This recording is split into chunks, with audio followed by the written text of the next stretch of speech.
அடுத்ததாக சென்னை வடபழனி ஆண்டவர் திருக்கோயிலில் சூரசம்ஹார உற்சவம் கோலாகலமாக நடைபெற்று வருகிறது. அந்த காட்சிகளோடு விவரங்களை வழங்குவதற்காக செய்தியாளர் சுபாஷ் இணைகிறார். சுபாஷ், பக்தர்கள் என்ன சொல்றாங்க? எந்த அளவுக்கு சிறப்பா இந்த நிகழ்வு நடக்குது?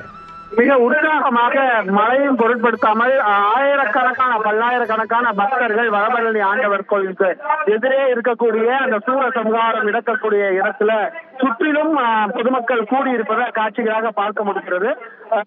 உள்ளே சாமி தயாராகி கொண்டிருக்கிறார். முருகப்பெருமான் சூரனை வதம் செய்வதற்காக அவர் எடுக்கக்கூடிய ரூபத்தை தற்போது அவரை தயார்படுத்தி வருகிறார்கள். அவர் கோயிலை சுற்றி ஒரு சுற்றி வந்த பிறகு இந்த சூரசம்ஹார நிகழ்வானது வடபழனி நடைபெற இருக்கிறது. சென்னையில மாலையிலிருந்து மழை விட்டு பெய்கிறது. தற்போது வடபழனி பகுதியில் தொடர் மழையாக அந்த மழைப்பொழிவானது பெரிய அளவில் இல்லை என்றாலும் அந்த மழையானது தொடர்ச்சியாக இருந்து வருகிறது.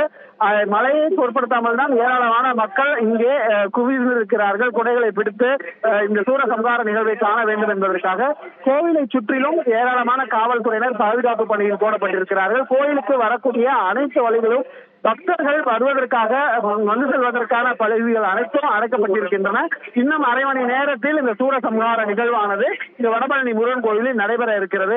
அதற்காக ஏராளமானோர் தயாராக அந்த நிகழ்வை காண்பதற்காக இங்கே ஒன்று கூடியிருக்கிறார்கள்.